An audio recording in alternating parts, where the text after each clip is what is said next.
Welcome to another edition of Tom's Real Food Podcast.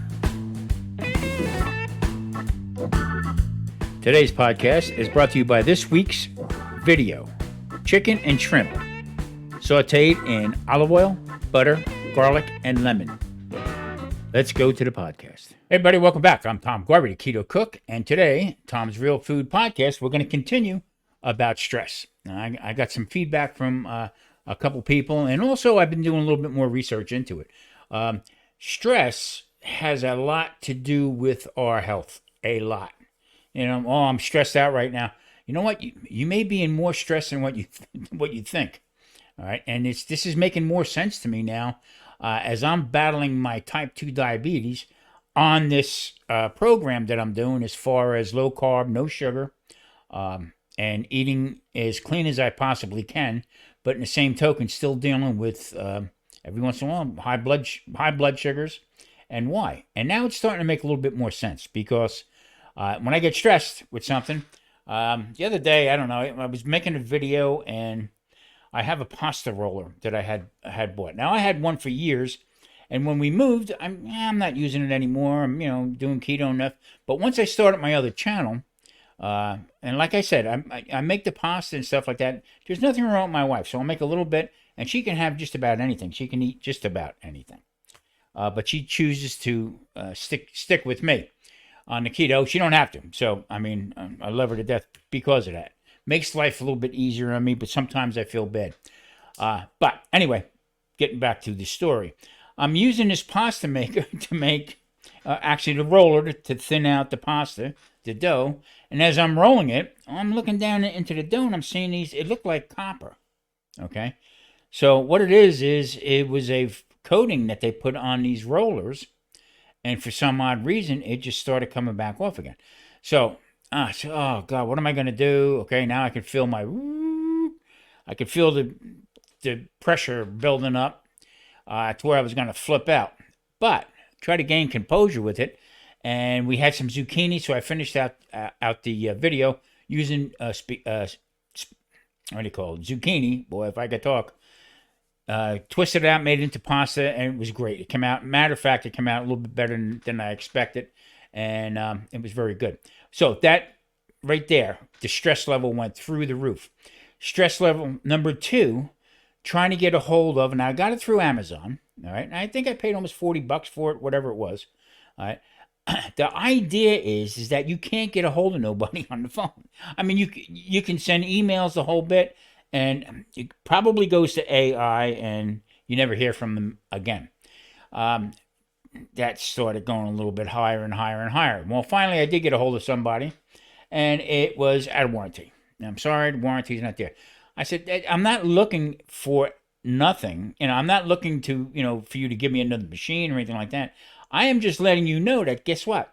This is happening, and if people don't pay attention to it, you're going to have some serious problems on your hands. Well, okay, well, the warranty's not this and that, blah, blah, blah. So now I'm trying to get directly into the company itself, and there's no way to get a hold of these people. No way whatsoever. So now the stress level's up to here, and I'm about ready to pop. So, trying to calm down a little bit, and I could feel my head pounding. I started getting a little stomach upset, all right, over it.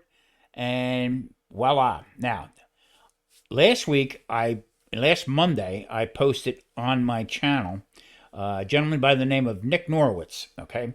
Nick is a younger gentleman he's a PhD, and he talks about how stress actually can upset your microbiome and your gut.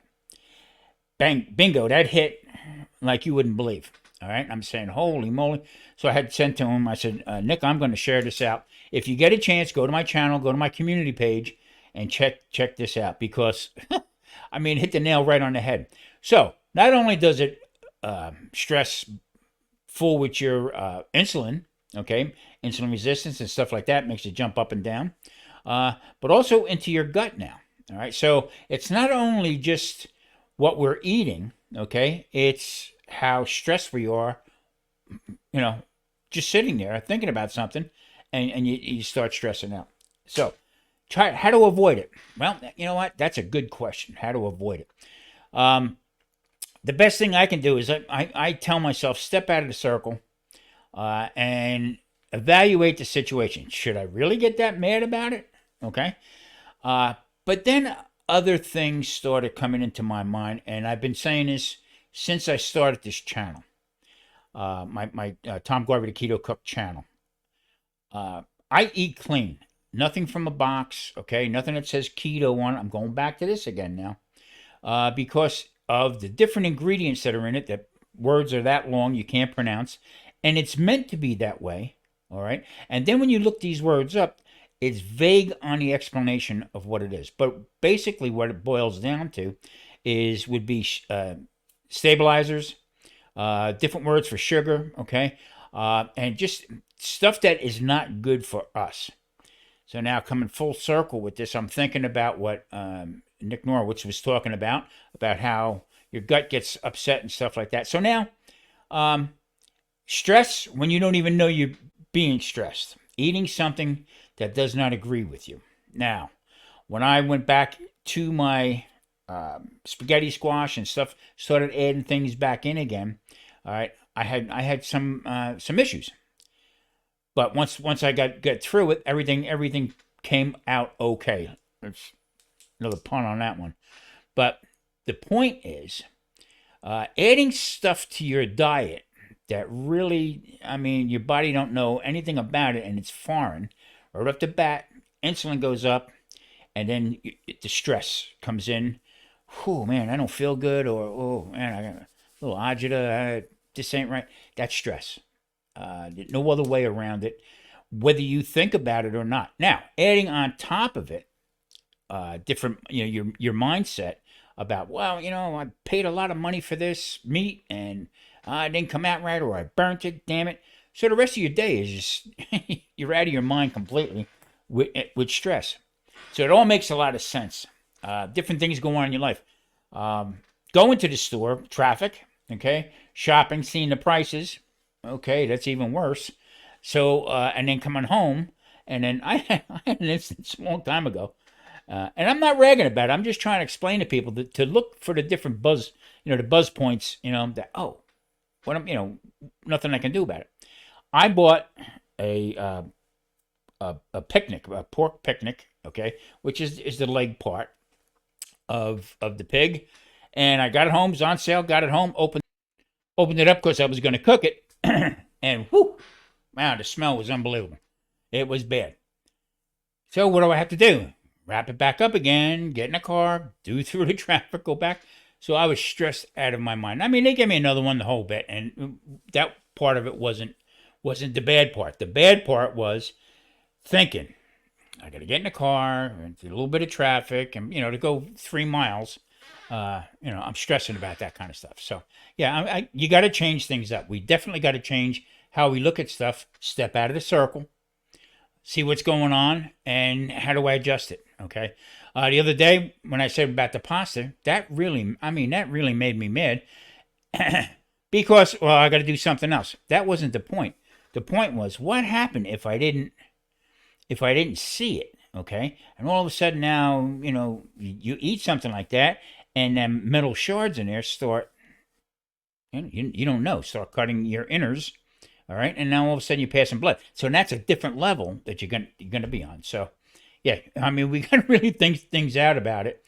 And there again, with this video that's coming up this Wednesday, the shrimp and chicken, I'm having a hard time with the chicken breast. What I'm buying, getting good deals on it, but for some odd reason, it just does not taste like chicken to me. For some reason, in that video there, I had to drown it with the sauce.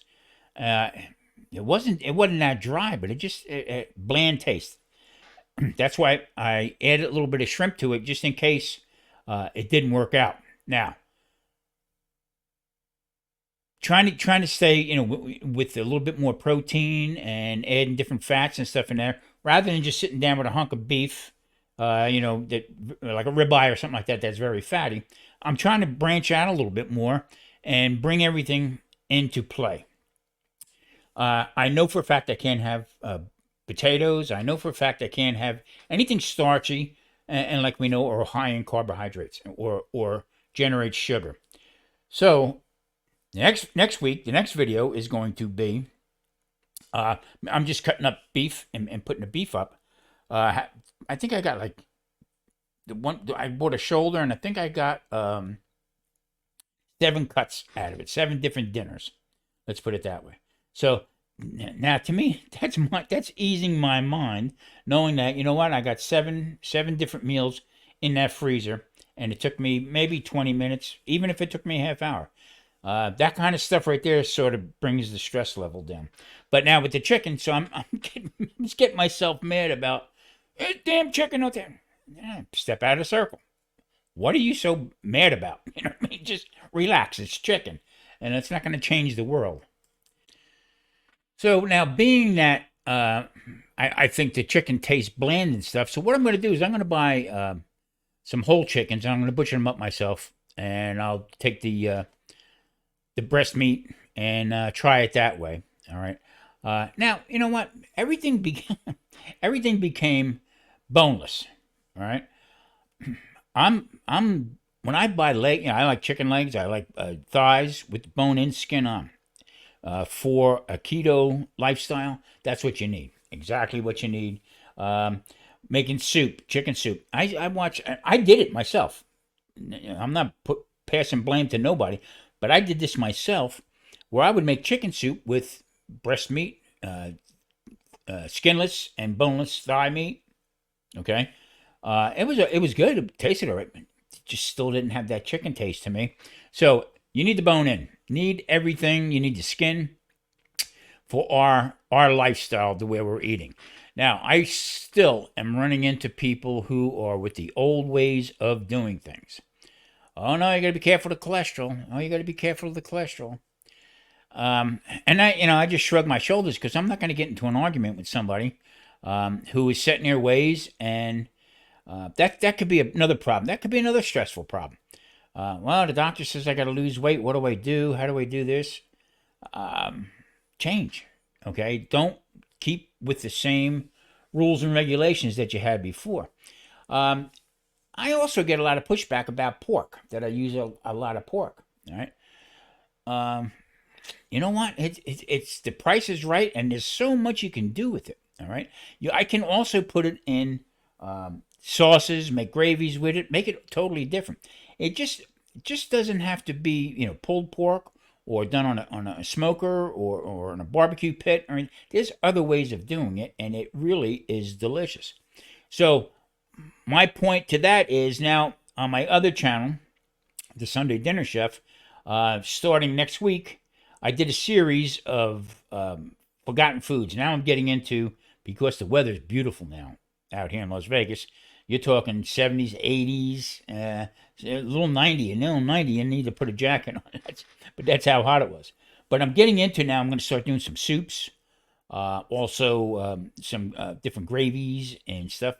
But I'm going to also put it on my keto channel, on how you can get around making nice gravies, thicken them up with other than flour or cornstarch. And I'm going to start doing that on the keto channel itself.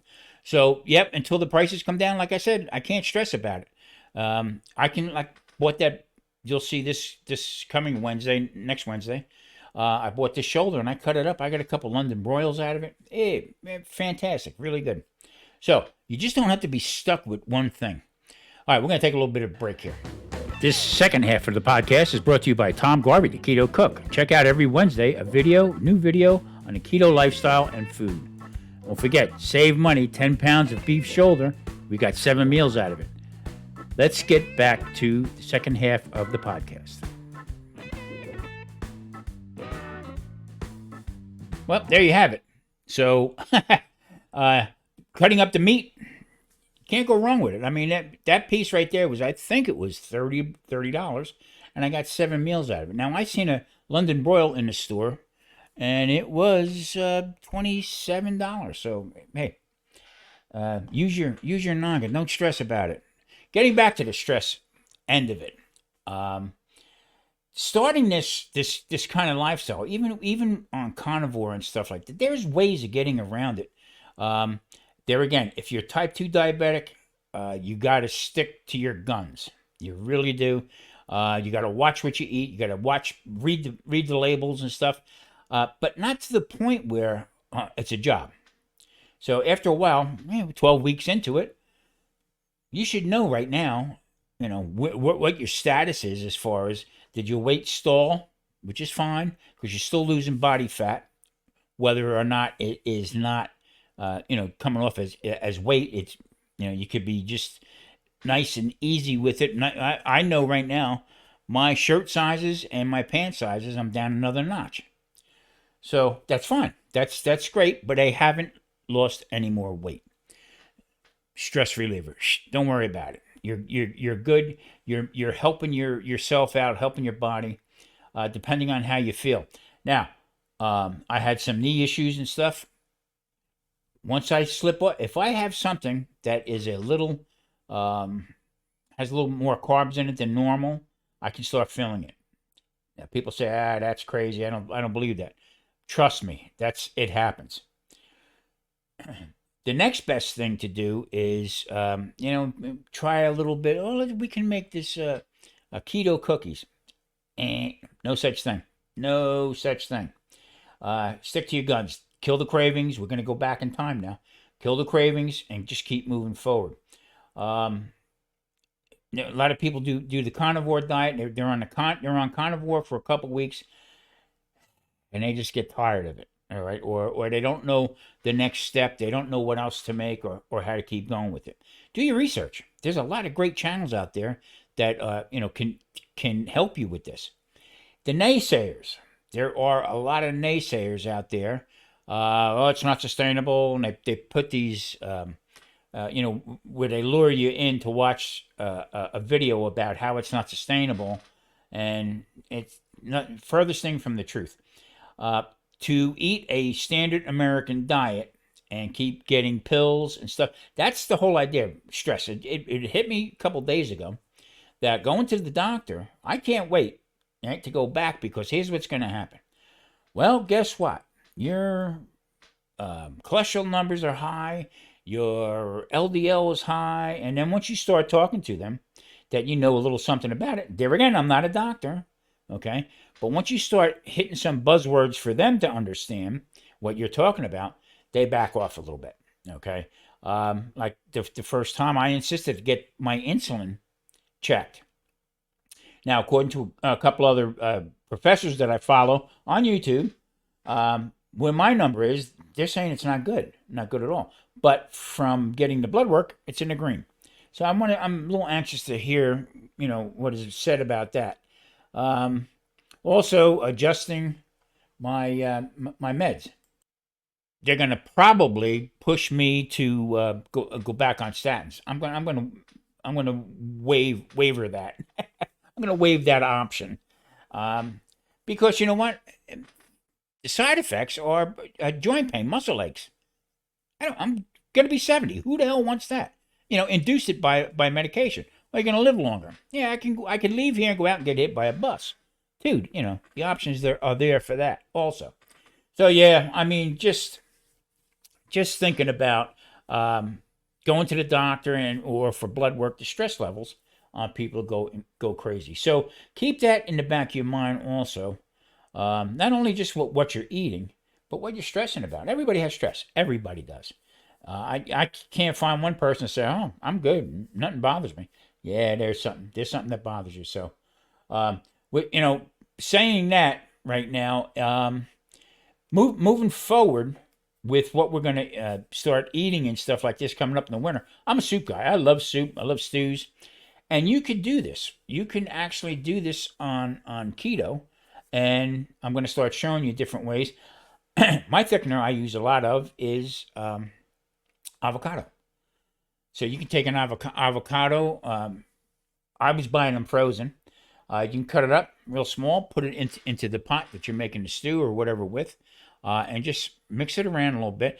Now, it may turn the gravy a little green, okay, because it's green avocado. But just the fat and the pulp that's in it, okay, will actually thicken it up to the point where you want it. Now, like I had said before in my on my channel, that making a gravy is fairly simple. Now, if you're going to make a boatload of it, put it in a 55-gallon drum, well, then, it's going to take you a long time. But by reducing it down and then just at the end adding a little butter makes it more silky, and it comes out. Meat's already tender and stuff. Now, what kind of vegetables can you put into it to do that? Well, you can put a little celery in there. Now, I differ with a lot of people, but you can use a small carrot to put a small carrot in there. All right. At this point, you want to start introducing a little bit of stuff. Not if you're on a carnivore, but if you're keto, you can start adding in a little bit more, little vegetables. No potatoes, no sweet potatoes. You're gonna have to do away with that. You can actually put in some, broccoli. Put different vegetables in there. You can also put in some kale and stuff like that. Now, am I going off the chart? No, it's something new. Try something different. An old recipe, okay, gets tweaked every time somebody uses it because not everybody makes it the same way or sticks with a recipe. So that's another stress reliever. Cook with what you have and add what you have in there and according to your budget. Don't go. In the beginning, I was running around looking for stuff. What am I doing? I don't even like half that stuff. So that's where you gotta draw the line a little bit and try to make sure that you're pleasing yourself. Okay. Now it's just me and Marie. So all these years we've been together, we know exactly what we like. All right. Now if she makes her homemade manigot and stuff like that, I'll have it. I have no problem with that. I'll suffer the consequences, but I won't have like I used to. So, is it clean eating? Not for me, it's not. Okay, but I will try it. But I can't begrudge her of having what she likes. So, again, stress is in every ounce of our life, every part. You hit your finger with a hammer, that's stress. Okay, plus your insulin goes crazy. I haven't seen anybody yet to turn around and believe me, I'm looking for it. Turn around and say, use this to reduce your insulin resistance, or use this to reduce stress. It's not there. I haven't seen it anyway. The way I'm eating, okay, should I have reversed type 2 diabetes? I did. And I went back. So, and the older I get, now it's harder and harder to get it back under control again. I got a little story for you. Let me just hold on. Let me get this thing squared away here. Now I'm going to set the table with something. A couple weeks ago, I haven't had any alcohol in a long time, and there again, alcohol is not part of keto whatsoever, and you should actually, if you do drink, try to cut it back a little bit just to help repair your body a little bit, especially if you're type 2 diabetic, because 9 times out of 10 you already have a fatty liver. All right, and that either was coming from eating a standard American diet, too many carbs, too much sugar, and alcohol. So if you cut it back, you're doing yourself much better. But I got to tell you something. Now, I've been battling with this for weeks now, 12 weeks. So I guess it was a week or so ago. I was doing some work on the computer, and we had dinner, and I had a glass of wine. And then I had another glass of wine. Had another glass of wine. I think I had probably 5 glasses of wine, which, everybody would say, oh, no. Hey, I'm a big guy. I used to drink a lot. I'm Irish, okay? I used to drink a lot of alcohol. So back in the day, I could handle my alcohol, and I don't indulge like I used to. So this is like one weekend, like one Saturday, and it was probably 6 months before I had wine before that. Anyway, I was fine. I did what I had to do. It was getting later on in the evening, so good night. I go to bed.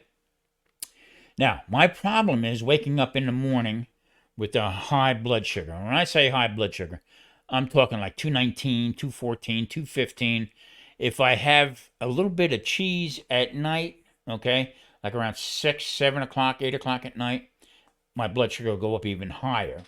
So I'm at that point. Anything out of the ordinary that I would have, blood sugar goes up.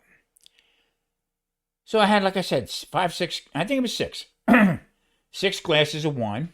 Got up the next morning, my blood sugar was 180. What the hell? So I looked at Maria. I says, maybe wine's the answer. But then later on in the day, but it was stable most of the day. Till later on that night, I had we had the dinner we made. We had some leftovers, and I had a little bit more of the dinner. It was just meat, basically meat and a little bit of cheese in there. And my blood sugar went up a little bit over 200, like 201 or something like that. So that made me stop and think. Okay, alcohol. Really? I mean, I guess they don't want a bunch of drunks around or hardcore drinking. Same thing the way they're doing the same thing with medical marijuana. Not even medical marijuana, just what's legal out here. All right, and you have stevia or indica. Okay, sativa, I guess it is. I'm not a pothead, whatever, but I've been known to indulge years ago. And actually, when I hurt my knee, I had some what do you call it? Some candies like gummies and stuff like that. I would take just a little bit of bite of just to mellow out from taking medications. I would do a day without medications and just have a little bit of that. Am I advocating for it? No, I'm not at all. I'm just saying I don't understand, and I wish somebody would try to let me know about this. But why did the alcohol actually drop my blood sugar? It's crazy. It's kind of crazy. Even with some foods that I eat. Okay, if I have like a nice ribeye, butter, a little asparagus, next day, boom, it's down. So I guess it's some of the other stuff that I'm having. Some cheese.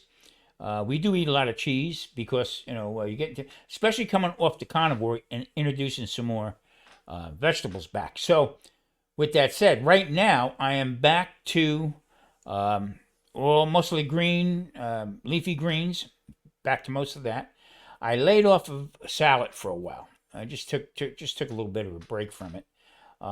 We all make all homemade salad dressings and stuff like that. So lately we've been taking some broccoli, and I've been putting a little bit of salad dressing on it, just something different, just to break up the monotony of that food. But the chicken, I'm really, really concerned about what they're putting into the chicken. And on the advertising end of it, free range, chicken cage free, all this stuff. I don't know. I'm kind of skeptical of it. The tastes have definitely changed. I don't know how to describe a chicken taste to you, but it's bland. It has no flavor whatsoever. And I was buying chicken breasts that were thinly cut, and it was a good price on them, and you get quite a few in the package. Even that was like rubber. So we sort of backed off that again. I will be making some chicken, chicken thighs, bone in, skin on, bone in. That and some legs again. We're going to be doing some stuff like that, and I'm also going to be checking my blood sugar. I think it's important. Let me check my blood sugar live when I'm cooking, and just show you before. It's not altered. Why would I do that? I have no means, no aspiration to cheat anybody or let them know that this is what it is, and you should eat this. I'm not going there. I don't think it's right how we get sucked into some of these different channels that have, I made, keto bread. No, you didn't. You emptied your wallet is what you did. And like now, this gentleman, Nick Norwitz, is saying about how stress is aggravating your gut, your microbiome. That's a big deal right there. So if you're eating stuff that's powdered, adding to water to suppress your appetite, that's not good. That's not good at all. Slowing down your natural way of Ozempic. I'm gonna call them out also. Ozempic, shooting that stuff in there, and slows everything down. That can take a toll on you. Really can. All right, I'm windbagging a little bit too much here. Listen, I appreciate everybody for watching. Hit that like, subscribe button. Check out Tom Garber, the Keto Cook. And you know what? I will see you next time. Thank you so much, everybody. Take care.